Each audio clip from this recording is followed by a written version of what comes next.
or disfavor, all types of different activities. And then often physician employers will want to keep sections that speak to the physician's like work responsibilities as vague and as open-ended as possible.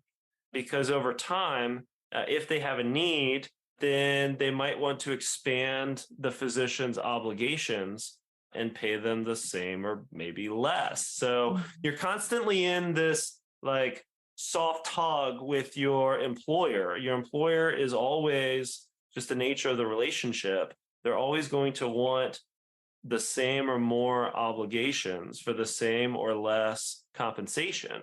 Mm-hmm. So your physician contract can be a tool to help prevent you from being taken advantage of. If you can add in some protections on the obligation side, that can be really powerful for you moving forward. It can help with moral injury and burnout issues and just give you an argument to push back. When your employer says, hey, look, I realize we have historically required physicians in your group to do Q10 call in 3 weekends a year, but now we need it to be Q5 call in 10 weekends a year. And oh, by the way, we're just going to rope that into your base. Attention all international medical students and graduates. Are you looking to improve your residency competitiveness and achieve your dream program match? Look no further. Introducing the 2023 IMG Roadmap course, the online program that will boost your personal and professional growth. This comprehensive course offers live cohort-based coaching from a seasoned expert, me, along with personalized feedback, templates, and even demos. You'll leave with a solid understanding of your personalized IMG journey and the skills you need to enhance it. You'll ditch the overwhelm, and the best part, you can learn at your own pace from anywhere in the world. Whether you're a first-year medical student or a graduate seeking concise, practical coaching to improve your CV, this is the perfect investment for a successful career in the US. The IMG Roadmap is here. Be the first to know when the doors open in April of 2023. Sign up right now at drninaloom.com/waitlist. Again, that's drninaloom.com/waitlist.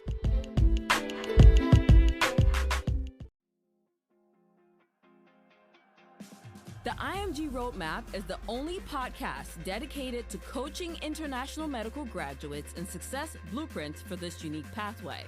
I am Dr. Nina Loom, your host, a previous IMG turned hospital medicine physician, healthcare administrator, speaker, and coach. I empower, encourage, and equip you with actionable steps that you can take towards the residency position of your dreams. Hey guys, welcome to another episode of the IMG Roadmap podcast. Today's guest is not an IMG, but he's someone that you want to like and you also kind of want to dislike. He's an attorney, and for us in medical terms, we're thinking about litigation, and you don't want to hear anything from an attorney, but he's the good kind. He's the kind that helps you get your money in order, your contracts in order before you start your work life. I know many of you listening are thinking, Dr. Loom, that's so far away. Like, I haven't even started residency yet. Why am I thinking about a physician contract? Well, the thing is, you need to know these things we're going to talk about. You need to be aware of what's out there so that when you're in the process or in residency, one, you can bookmark this episode and come back to it later because this material never changes. It's the law. But then two, you can have a vision of what to expect, what is coming your way, and sort of you're more informed as opposed to waiting to the last minute and then you're scrambling to sign your name on something that you do not understand. So stay tuned and we'll welcome Michael Johnson. Welcome, Michael. Where are you calling from? Thank you so much. Yeah, I'm in the North Shore Milwaukee area, kind of split my time between New Orleans and Milwaukee. I will say it's tough for lawyers because everyone's kind of scared, not always a big fan of lawyers, but you don't really know until you really need a lawyer. And then when you need a lawyer, you need one that like knows your problems and knows how to address them. So that's where I come in. There'll definitely be a need for a lawyer that is skilled in physician contracting, that understands the physician experience and how employment contracts work and 1099 independent contractor contracts. And if you're going to start your own business at some point down the road, you'll need lawyers. Physicians and lawyers, they go together. Like we really need each other. So I'm here to talk about ways you can use a lawyer to help execute your life plan, help improve your career, your job, your life. That's what I'm here for. Absolutely. So my first question that I have for you today is, when we were chatting, we met through Instagram, direct messaging for those of you listening. And I saw his page and I was like, I was watching through every reel and post and I'm like, wow, this is super informative. I wish, I had this resource when I was in residency in my second and third year.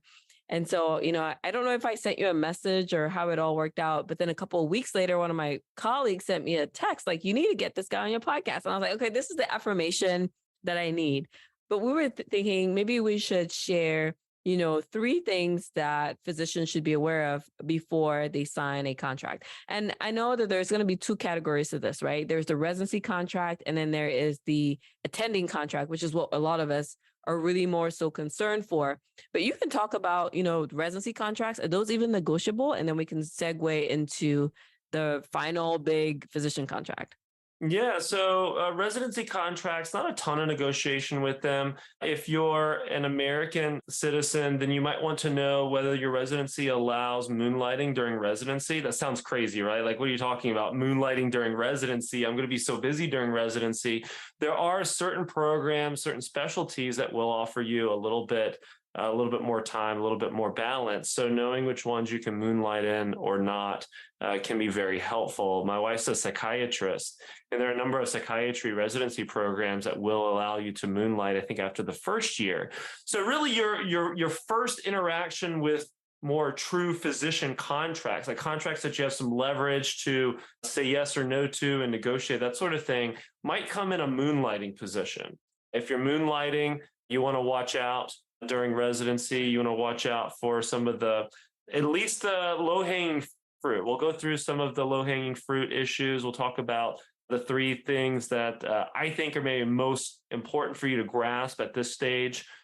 And then, so after you go through residency, you'll eventually contract for work one way or another. Right. Pretty much all of you, especially if you're on a visa program, you'll almost certainly have to work for somebody else, work for a group, probably a bigger group, probably maybe you're more likely to work for a larger group than others. So you're definitely going to have a physician contract at some point. So I'd say let's jump in on some issues that you should look out for your first attending contract. First, I see physicians get started a little bit later than they think. Especially for J1 and H1B folks, I highly encourage you to consider at least learning about physician contracts, start looking at jobs, start making a couple initial calls, getting the ball rolling, I would say in the spring before your last year. If you're family medicine, for example, and you're finishing, this is February of 2023, if you're finishing during the summer of 2024, it is totally appropriate to start looking around right now.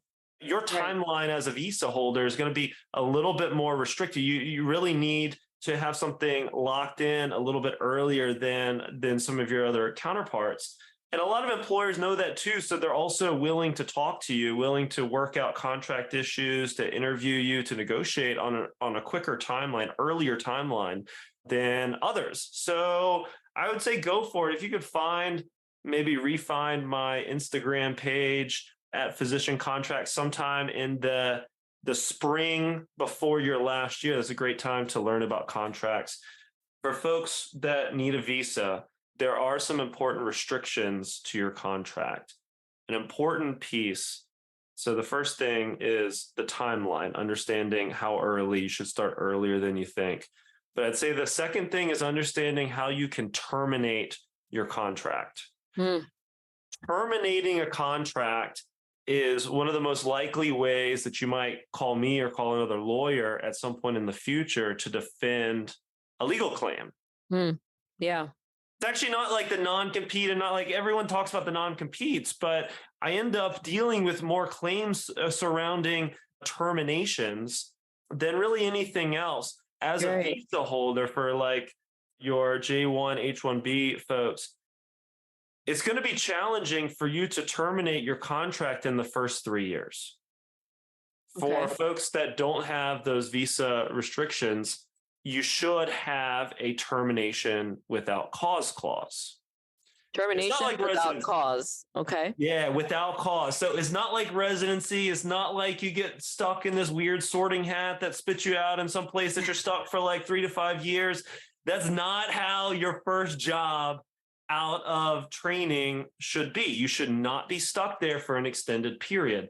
I highly, highly disfavor contracts that the physician does not have the option to voluntarily withdraw, to voluntarily leave at any time upon reasonable notice. You should have a termination without cause clause that allows you to leave within 90 to 180 days of notice. That sounds kind of long, like most know or have heard about like a 2-week like notice period. That's pretty common in the other industry. Right. Yeah. But for physicians, your employer needs a little bit of an off ramp. And frankly, you need a little bit of an off ramp too. It's hard to just drop what you're doing in a physician employed position, just pick up something else 2 weeks later.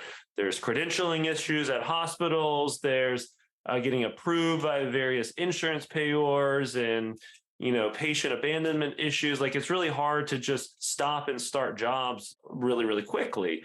So having a bit of an on ramp and off ramp is really important. Okay. No. So just to recap, timeline is important, particularly for those who are visa dependent, starting the spring prior to your year of graduation from residency. And then second, whether you're a visa applicant or not a visa applicant, every physician should know about their termination clauses in their contract. Exactly. Yeah. I think mine right now is I have a 90-day notice period where if I wanted to quit, I can submit that in with the clause of refunding my sign-on bonus. I think about that one. And that's another catch that I was like, man, if I didn't take that money, I would, I can quit any day. So you think about how do you turn around and pay them back, a $30,000 sign-on bonus or whatever the case may be. So yeah, I think that those are two great tips to start out with. Now, the other thing that you mentioned was residency contracts are non-negotiable. Do you know why that is? I haven't really jumped in on that side. I'm very interested in residency unions, what they're able to accomplish, if they're able to push back on some of the abusive, I think abusive is the right word here, some of the very abusive behaviors. Maybe I'll think of a stronger word than abusive. I don't know if it fully encapsulates some of the experiences that the folks that I talk to in residency are telling me.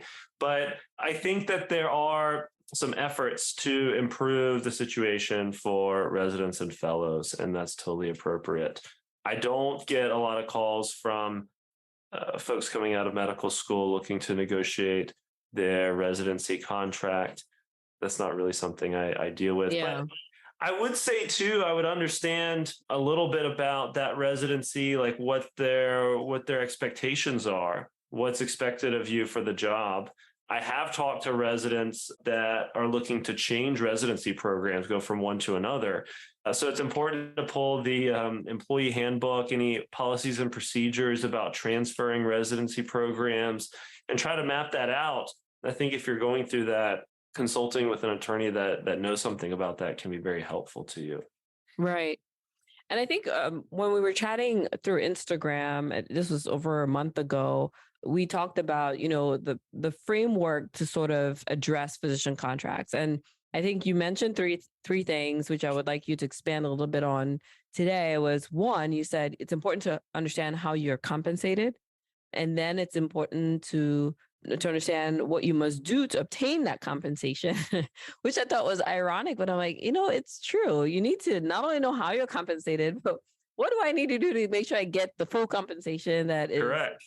allotted in my contract? And then 3, how you can get out. And this is for the simplest of jobs. It could be more complex the further down you go, especially when you talk partnerships and other things like that. But do you want to share a little bit more about, particularly the first 2 points, because you kind of already talked about knowing how to get out of a contract. Right. But what do you mean by understanding how a physician is compensated? And then how do they go about figuring out what they need to do?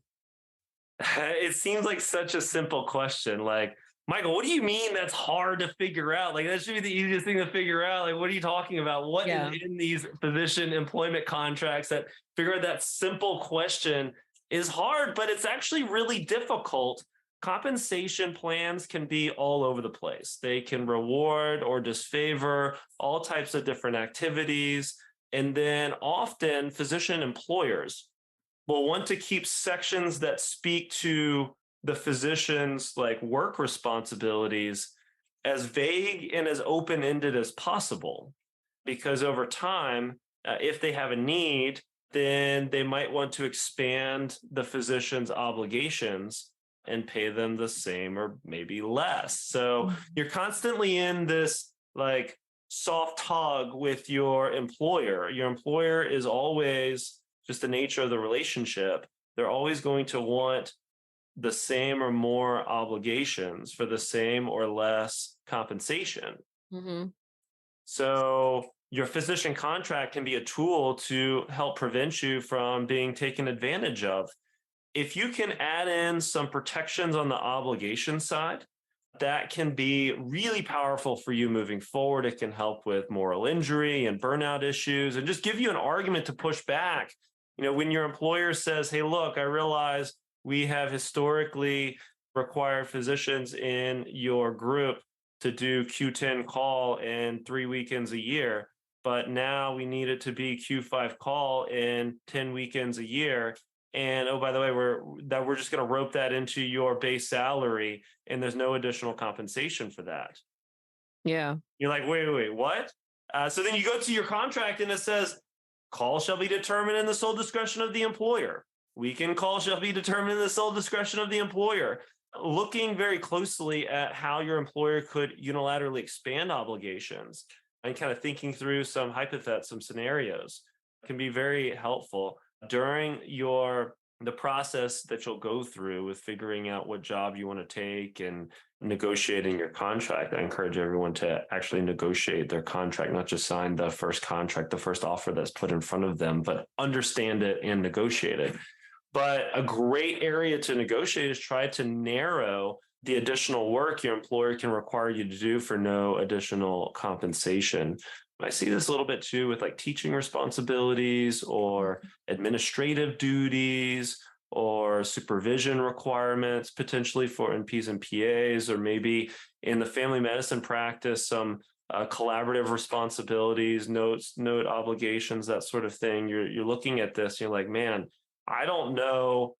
When I look at a good contract, I can tell the physician, here's how much you're compensated. Here is the number of hours, the amount of time, the amount of energy, how stressful those hours are going to be to obtain that compensation. We can kind of put together a phantom like hourly rate, and I can say, here's what it is, and it's going to be consistent over an extended period. A contract that's challenging for me is when I can't tell the physician how much work they're going to be required to do. Yeah. So yeah, I mean, I think while you were speaking, I was just able to relate to a lot of what you said, even as recent as the job that I'm currently working with, where in the past, obviously, I did work as a hospitalist, and I purposefully enjoyed teaching medical students 3rd and 4th year as part of my responsibility for the first 2 years. I enjoyed that thoroughly. Obviously, I coach on social media and all this stuff. So it was definitely right up my alley. But moving forward and segueing, I did this fellowship, went into emergency medicine, And I just wanted to not teach for my first 6 months of working in the ER as an attending, just so I could get my own rhythm down first. And so I took a job that was a 1099 locum tenens position, because those are often never teaching jobs, right? Nice. They're mostly community hospital based, Right. and there's more flexibility. And I walk into the ER on my first shift, and I was assigned a resident. Not that that's a bad thing. I enjoy, guys, if you're listening to this, I would coach you any day until my wheels fall off. But even the coach, they say, take care of yourself, physician, heal thyself first. So it's my first shift. And I'm just like, I don't know this hospital. It's a new hospital. I just got out of fellowship.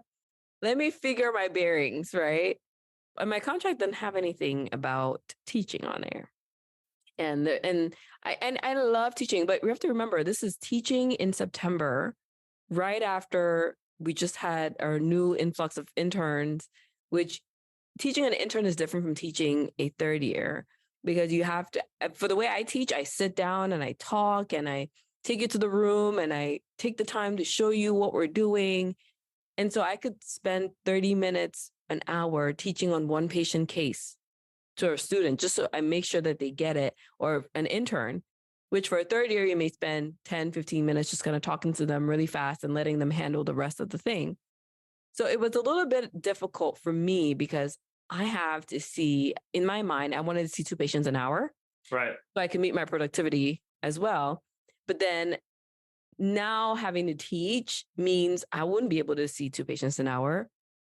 I'll either have to be a good teacher or a good ER attending, right? I couldn't do both at the same time on that first shift. I didn't contend it. I just figured out a way to continue to keep my quality of teaching and maintain my responsibilities. But what you said there is very important, because knowing those details and fleshing them out ahead of time is so important, especially if you're in a place where that's not what you're seeking. Now, on the flip side, at another job, I had the same problem where I was carried on with, do you want to do more work? Okay, here, you do more work for the same pay. And Right. that was something that was not in that contract as well. And I was like, how can I contend this? No, you can't, because you can't. Yeah. And I would never forget the day where I walked into the CEO's office. Actually, I would send emails to his assistant, like, I need to talk to you. I need to talk to you. And I have a request to make. And I walked in there with 2 of my partners, and we're like, we need a raise. And this is why. And we ended up getting the raise, but it was to the point where you're doing this extra work for no reward. And you have to be like, no, I need my contract changed. And we had our contracts amended, but it wasn't like overnight, right? We kept doing the work for a couple of months until the contract amendment could come through. So I just wanted to affirm what you said. Like, you were talking, I'm just like, that is spot on. Because I've been through all those scenarios, all of them. It's such a common theme: unilateral employer side expansion of your obligations without any additional compensation. This is why I preach quite often on my IG account about how MGMA compensation data is quite unhelpful to you, Mm-hmm. actually, when evaluating whether that job is a good fit for you. Yep. Compensation data, like, okay, it'll tell you whether that job is paying in the 50th percentile, the 75th percentile, the 25th percentile, whatever. But it doesn't really like compare it to the job obligations. There's plenty Right. of jobs that might not pay that high, but the work-life balance is really nice. The speed that you're asked to work is very nice. You're not asked to do a bunch of additional nonsense. There's far less administrative duties. You get to leave at the end of the time that you're supposed to work. A lot of physicians are like, yeah, my clinical duties are done at X time, but I got to stay here and do 2 or 3 hours of notes. But they'll look at the compensation. A lot of first contract physicians will get maybe a little over excited about an employer that pays them at a high rate compared to others on the national data sets. But then they forget that they're going to want a 75 percentile of obligations for that 75 percentile of compensation, or Yeah. they're going to want something else out of you. So what you're really looking at is, okay, is what they're offering fair for what they're asking me to do, and investigating that deeply is really important. I would say too, There's a number of tripwires in physician contracts when it comes to expansive obligations. Yeah. I bet dollars to donuts that your contract has a section that says physician duties or physician responsibilities that has a couple like vague open-ended sentences that says something to the effect of physicians shall perform all that is expected within their listed specialty and Mm-hmm. any other requirements as reasonably requested by the employer. And like, what does that mean? Like, the Yeah. employer gets to decide what is reasonably requested. Is a reasonable request just unilaterally reducing your call obligations from Q10 to Right. Q5? Like, I don't think that's reasonable. I don't think any physician is going to believe that's reasonable, but the employer will. So there'll be some like vague, open-ended statements in your contract, like vast majority are there. So one of the most important things for me to do as like your lawyer, for you to do during the process, you're going to negotiate your contract yourself, is really ask more questions than you think you need to about the obligations, the work obligations, what the job requires you. Ask the folks that are in that position, hey, what does your workday look like? If they'll tell you, ask them like, hey, if you were negotiating your contract again, what would you ask for? What do I really need to know before I come here? And see what they say, and then see if you can get some sort of meaningful change into your contract about it. Or at a minimum, you need to understand what the deal is before you sign. Yeah. A big part about negotiations that I think first contract physicians might miss on is that it's all about winning a change into your contract. I disagree. Mm. It's first about obtaining as much clarity Mm-hmm. about what the deal is as possible. When you Yeah. have more clarity about what the job compensation is paying you and like what you're required to do for that compensation, then you can measure whether it's good or bad compared to other offers. And you can also figure out what changes would be most helpful to you. Yeah. That's different in every job. That's different in every specialty. Like for my psychiatry folks, for example, I want to look very closely right now. Some of the hot button issues are just clearly defining, if you're doing like outpatient adult psychiatry, for example, clearly defining the number of clinical hours you're required to give your employer. Right. Seems like a pretty simple question, right? Like how many hours is it supposed to work? But you'll read these contracts and it's pretty open, pretty vague. Also, if you're paid on productivity, what are you paying per RVU? Seems like that should be listed into the contract, but it's almost never listed in the contract. So many first contract physicians will come to me and they'll say compensation's great. And I'll look at the compensation plan and it has like a protected base salary for like a year or two.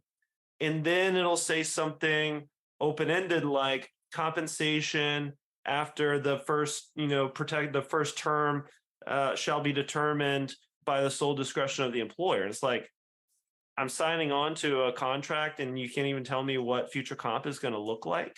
And often future comp is tied to how productive you're going to be. How many RVUs did you reasonably anticipate creating in that job? And then how much are they going to pay you per RVU? They often don't want to ask you or like answer those questions during your job interview. And a lot of first contract physicians don't know that the answer to those questions is really going to be more determinative of whether the job is like the long-term answer to their career, their work prospects. Right. So understanding those details is very important. And a lot of times when you're signing your first contract, I really think it's important to give yourself leeway to be able to get out of it. Like that's probably the most crucial aspect of this whole thing. And obviously when I was signing mine, I had a J1 visa requirement. So I had to do 3 years, a minimum of 3 years with them. So I signed that and that was fine because I could live anywhere just to do that waiver requirement. I was not particularly tied. But as soon as that was about to be over and I had to, our contracts were auto renew. That was another thing. So if you did not approach them and say, I want to, terminate at the end of that period, it would auto renew. And once it auto renewed, it auto renewed for 2 years. So if you said nothing, you'll be auto-renewed for 2 years. And can you imagine working in your 4th year and you're like, oh, I want to quit. And they're like, oh, no, you auto-renewed. What do you mean auto-renewed? Well, when you signed 3 years ago, you auto-renewed. Now, I wasn't quitting in my first job. I loved my job. It was a great place to work. Absolutely great. And they were very nice. And like I said, every time I requested an amendment, it was always granted. It obviously takes time. I never had any issues with that. But for other people, you may not be that lucky. You may not be that fortunate to have an employer that listens to you. And then you need to have an attorney that would be your mediator and help you figure this out. Like we have Esquire Michael Johnson here today.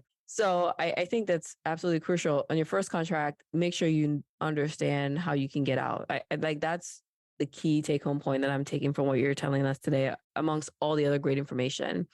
Now, to just segue into, you have some of my listeners who are visa holders and they're going to be working in a J1 resource area and they have to do that minimum requirement. I know that your work is more, a different specialty. Like we all have specialties and you have a different specialty. But can you give us any information, tip, advice on the visa clause and any things that, visa applicants should be on the lookout for, specifically because the employer ends up sponsoring the visa. And so I've never heard of a story where anybody gets unsponsored or, rejected or they don't complete their sponsorship. But I'm sure it happens out there. Mine didn't go that way, but I've heard people who've been in scenarios where I actually know a doctor who was in a scenario where they wanted her to do more time to get that sponsorship. So instead of the 3-year or the 2-year requirement or 3 years or whatever, they wanted her to do 2 more to get sponsored. Really? Yeah. Wow. So I don't know. What are your tips or, take home points on that? Yeah. So I represent physicians both on as residents when they're looking to sign their first contract, the J1 contract. And then I've had quite a few recently that are leaving that first contract after their 3-year, maybe 3-year plus commitment, their service. So I've gotten to see both sides of this. A couple technical points on your first contract for J1 visa holders. Your termination clause is going to look different. I know I just said that every physician contract should have a 90 to a 180-day termination without cause clause. But in your contracts, it's going to be different. It's going to be written out, or there's going to be an addendum that says that the section that allows you to terminate without cause does not become effective until the end of the 3-year term. So automatically comes in after the 3-year term. Feel like that would have been very helpful in that scenario, that auto renew scenario, because it automatically comes back into the contract. That's a really good tip. I would also say the non-compete is going to look a little bit different. Non-competes for physicians are gnarly. They are rough. They can really restrict your ability to leave a job and stay in that same region. Area. But for J1, you're not supposed to have non-competes. They're supposed to be written out for that first contract. So now, really? Yeah, there's. I had a non-compete on my J1. Yeah, I mean it's supposed to be written out. So a good way to use that to your advantage is just to make sure when you finish that first 3 years, that next contract, see if it has the non-compete. Sometimes no one's paying attention and you could let it auto renew. And as long as the auto renew has a termination without cause clause, but does not have a non-compete, you might have the best contract in the entire group because your restrictions are a little bit different. I would also look a little bit harder at obligations. Look at clinical hours, responsibilities. Think about ways that your employer could unilaterally expand your obligations, because you're kind of stuck there for 3 years. It's really hard to be hey, look, you're not going to stick all this call on me because I'm going to notice my termination and I'm going to be gone in 90 days. So proceed at your own risk. I'm going to leave. That can be very powerful to negotiate against employers. Your exit strategy has a huge impact on your ongoing negotiation leverage and being able to enforce reasonable obligations and enforce your compensation package. It's one thing that's missed on a lot of first contract physicians, that their future obligations are determined actually by their exit strategy, not by negotiating for more comp in the first contract. Right. Okay? But for folks that are kind of stuck in this contract for 3 years, it behooves you to try to negotiate as many limitations on what they can require you to do. Their ability to terminate your contract without cause is also restricted. So think about it also from the negative aspect. If they are allowed to very expansively grow your obligations, Mhm. and I don't see this a lot, but if an employer wants to press you to do more for the same or less, they can say, hey, look at the contract. We get to allow you to do all these extra things when we want. You can't really leave. Think about that and see about ways that you can kind of tighten those things down. I think that negotiating for compensation in that first contract for J1 visa holders is probably missing the boat. Like the compensation is probably somewhat similar, probably reasonable enough, but your bigger risk factor is just getting abused in that first contract, frankly, suffering from some moral injury, burnout, and maybe having your career kind of cut short for those reasons. Like that's a much bigger financial risk in your first contract than missing out on a little bit more signing bonus or another $10,000 in like base salary or whatever. Protect you first. Absolutely. Such great insight on contracts and negotiation, compensation, and asking some simple but very key questions. I really appreciate your knowledge here today. So, if someone wanted to work with you, how do you work? Like you're in Milwaukee, I'm in Ohio. How can we get your expertise to help us review our contracts? Yeah. So the best way to connect with me and to stay current on what's happening in physician contracts world is to add me on Instagram. My handle is at physician contracts. Super obvious, right? At physician. I'm not hiding the ball here. At physician contracts. Also, my website is physiciancontracts.com. Somehow I snagged that before someone made it very expensive, right? Yeah. But you can find me there. I would say so while it is really nice to have a physician contract lawyer that is like local to the area that you're looking to go, that can be challenging to find. And a lot of physicians are looking at multiple locations. I would say, particularly if you're a J1 visa, like you're kind of looking at your options, like location options might have to be a little bit more flexible than most physicians. So you might be looking at a few states all at the same time. And it can be really painful to hire like multiple lawyers to look at multiple contracts across multiple states. Physician contract lawyers, when they're just doing the transactional piece, can help you in multiple states. So I would encourage you to do that. I would encourage you to reach out to me or another physician contract lawyer that's skilled in this area. I'm in Milwaukee and New Orleans. My colleague Esther is local to the New York City metro area. And we're both spouses of physicians, so we've lived through this. We've we've all gone through it, and we know what you're going through. So we would love to be helpful. I'm interested to see a lot of the folks that might be listening in might not really need our services until like 2027, 2028. I'm interested to see, when we get to that point, if some folks that are reaching out are saying that they heard this, 4 or 5 years ago. That would be really cool. Make sure you email me. I feel like I'm sending like a message in a bottle here. Yeah, right. I think that would be really cool. Just make sure you drop that in. I listened to you a couple of years ago on this podcast, and now I'm here. And I think that's how it works, because oftentimes when I think about, the times I obviously used an attorney when I was throughout my process with the J1 visa. Actually, the great thing, again, in my contract, my employer had a stipulation as to how much they were going to cover toward the visa process and to what extent they were going to support me. And it was so reassuring for me to see that as a resident, because I knew going to this facility, they had, everything in place to take care of us. And I met another physician there who had told me a horror story. He went to work in private practice and he was not treated well. It was just awful. And he quit and came to this facility. I think he quit after he did his 2-year obligation. But, it was just interesting that my employer had that, but they had multiple J1s before me. So But the lady that I used, I had looked her up when I spoke to another physician who had gone through that facility and used that same attorney.